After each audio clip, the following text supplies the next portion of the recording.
Neema did not plan for this. She planned for 200 candles. She planned for 12 stores. She planned for slow, careful growth. She did not plan for a phone call that would put her name in front of people she never imagined reaching. But that is how growth is. It does not always ask for permission. Sometimes it just arrives and says, "Are you ready?" Recap. This is episode 5 of Neema's journey in English through African stories, ETAS. Before this moment, Neema makes candles in Kariakou, Dar es Salaam. Her brand is Mwanga Ndani, light within. She signed a partnership with Zawadi, a powerful businesswoman who sells natural wellness products across East Africa. The deal was clear: 200 candles every month, 12 stores, 4 countries. Neema's conditions, Zawadi's respect. After signing, Neema walked home, ate a mango in the golden afternoon sun, and felt, maybe for the first time, completely like herself. That night, Baraka called. They talked until the city became quiet. He asked her for tea. She said yes, but she chose the tea shop. Before sleeping, she wrote in her notebook, "A yes that comes from knowing yourself is a gift you give yourself." But after their meeting, Zawadi made one more phone call. That call changed the size of Neema's world. Today we find out how. The email. It is Tuesday morning. Neema is at her table in Kariakou. Outside, the street is already busy. She can hear vendors calling, motorcycles passing, the city waking up. On the table, a metal jug, blocks of wax, a small digital scale. She is measuring wax for a new batch. The scale makes a soft sound each time she adjusts it. Click, click, click. Her phone buzzes. She ignores it. It buzzes again. She ignores it again. It buzzes a third time. She sighs, puts down the wax, and picks up the phone. 3 notifications, all from her email, all from the same sender. The name reads, Serena Collection, Procurement Office. Neema frowns. She does not know this name. She opens the first email. She reads it once. Her eyes move quickly over the words. She puts the phone down. Her heart is starting to beat faster. She picks up the phone again. This time she reads slowly, carefully, every single word. Then she sits down because her legs suddenly feel a little weak. The email says, "Dear Ms. Neema, we are Serena Collection, a group of 12 boutique hotels operating across Tanzania, Kenya, and Rwanda. We were introduced to your brand, Mwanga Ndani, by our partner, Miss Zavadi. We are interested in placing your candles in every guest room across all 12 properties. We would like to discuss an initial order of 500 units within 6 weeks. Please let us know if you are available for a call this Thursday." Neema stares at the screen. 500 units? 12 hotels? 6 weeks? She reads those lines again. She can feel her chest getting tight. There is a word for this feeling. Overwhelmed. When there is so much happening, so much pressure and excitement together, that it almost feels like too much. That is exactly how Neema feels. Overwhelmed and very, very alive. The scale on the table is still blinking, waiting for her to come back. She does not. She just sits there, breathing, reading the email one more time, letting the size of this opportunity slowly sink in. The Thursday call. Neema replies to the email. Thursday is fine. Thursday comes quickly. In her small workspace, Neema prepares for the call. One notebook, one pen, one burning candle. Vanilla and clove, her most steady scent. Her anchor. She places the phone on the table and takes a deep breath. The call connects. A man's voice comes through. Professional, warm, direct. Miss Neema, thank you for your time. My name is David. I manage procurement for Serena Collection. Ms. Zawadi speaks very highly of you. She said, and I am quoting her, "This woman does not just make candles. She makes an experience." Neema closes her eyes for a second. Zawadi said that? A small smile appears on her face. David continues, "We want that experience in every room. We want guests to light a candle and feel something. Peace, comfort, Africa. Something they cannot find anywhere else. Mwanga Ndani is that something." Neema's pen is moving fast across the page. She asks clear, practical questions. Can we go over the timeline again? What are the packaging requirements? Can the handwritten note stay inside each box? It is important to my brand. David pauses for a moment. Then he says, "The note was actually one of the reasons Zawadi recommended you." "Absolutely. It stays."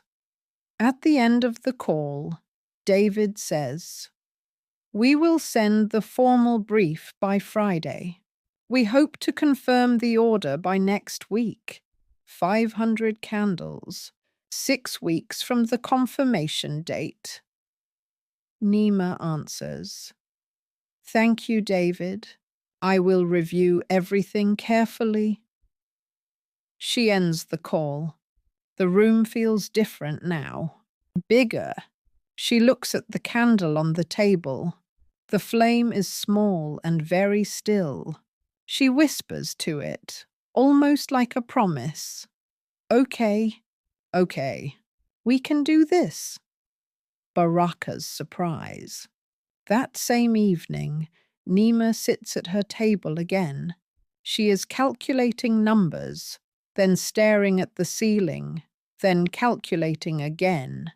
How many candles per day? How many hours? How much wax? How many jars? Her mind is full. The doorbell rings.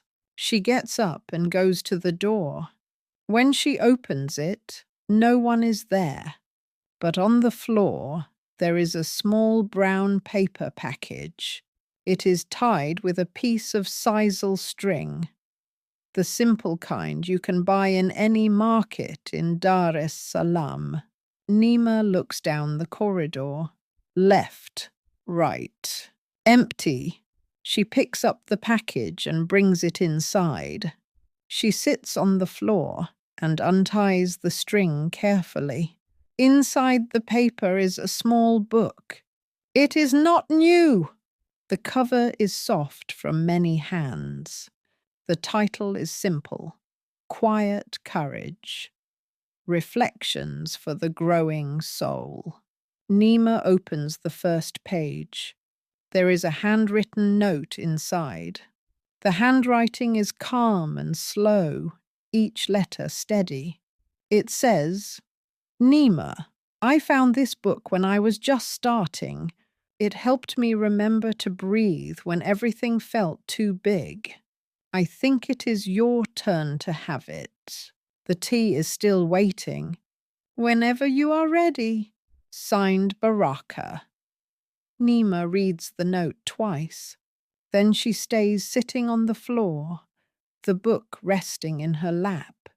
Around her, jars of wax, stacks of labels, long lists of numbers, the weight of 500 candles not yet made, and in her hands, this small, worn book and Baraka's gentle words. When everything felt too big, she opens the book to a random page and reads one line. You do not need to shrink yourself to fit into spaces that were not built for you. Build bigger spaces. She closes the book and presses it lightly against her chest. In that moment, she lets herself feel everything. The fear, the excitement, the gratitude, the loneliness, the hope, all of it at the same time. She does not push any of it away. There is another important word here: capacity. How much something can hold or produce. A small jar has a small capacity. A big jar has a big capacity. People are the same. Our emotional capacity, our capacity to work, to love, to try again, can grow. Neema is slowly discovering that her capacity is bigger than she thought, especially with the right people beside her. The crisis. The formal brief from Serena Collection arrives on Friday. Neema reads every line, twice. On Monday, she signs it and sends it back. The order is confirmed. 500 candles. 6 weeks. Serena Collection hotels. Neema moves into action. She makes a clear plan. She calculates how many candles she must make each day. She calls her supplier in Buguruni and orders extra wax. She orders more jars, more wicks, more of the sisal ribbon she uses for her packaging. Everything is ordered. Everything is scheduled. For one beautiful week, everything feels under control. Then week 2 arrives, and the wax does not. Neema calls the supplier. His voice is apologetic. There is a delay, he says. The shipment from Mombasa is late. Maybe 3 days, maybe 5. 3 to 5 days. In a 6-week window, it does not sound like much. But Neema knows her plan. She knows her numbers. She knows exactly what 3 to 5 lost days really mean. It means she cannot finish on time. She ends the call slowly and puts down the phone. She looks at her table. It is almost empty. No wax to melt. No candles to pour. The deadline sits on the calendar like a stone. She thinks of the hotel rooms, waiting for her candles. She thinks of David on the call. She makes an experience. She thinks of Zawadi, who put her name forward. She thinks of the handwritten notes she still has to write. All 500 of them. And for the first time since she signed the deal, real fear walks back into the room. Not the nervous, excited kind, the cold kind, the kind that asks in a low voice, "What if you cannot do this?" Emotional beat. Neema does not cry. She does something harder. She sits down. She opens her notebook. She picks up her pen. On the page, she writes the problem. All of it. The delay, the days lost, the candles unfinished, the money already spent. She has learned something these past months. A problem written down is smaller than a problem that lives only in your head. She looks at the page for a long time. Then she starts a new list. She writes one simple word at the top. Solutions. She writes 3 possible options. Option 1. Wait for the supplier. Hope it is 3 days, not 5. Work longer hours to try to recover the lost time. Option 2. Find a second supplier. Faster but unknown. Maybe more expensive. And the wax quality might be different, which could change the candles. Option 3. She stops writing. She leaves the line empty. She looks at that empty line for a long time. Then she closes her notebook, takes a breath, and picks up her phone. She does not call the supplier. She does not call Zawadi. She calls someone she has never called for business before. Someone whose voice makes difficult things feel possible. She calls Baraka. The phone rings once, twice. He picks up. Neema. She says, I need to think out loud. Can you listen? He answers, I am already listening. And option 3, the one she has not written yet, slowly begins to take shape in her mind. What is option 3?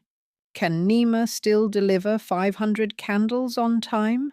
And what happens when Baraka is no longer just someone she calls in the quiet evening, but someone she truly needs in the middle of a crisis? Come back for episode 6. Before you go, has a problem ever felt too big until you wrote it down? Share your story in the comments. We read every one. If Neema's journey is helping your English, tap like on this video. It is free. It takes 1 second, and it helps more learners discover ETAS. Subscribe now so you never miss an episode. This is English through African Stories. ETAS. Your English is growing, and so are you. See you next time.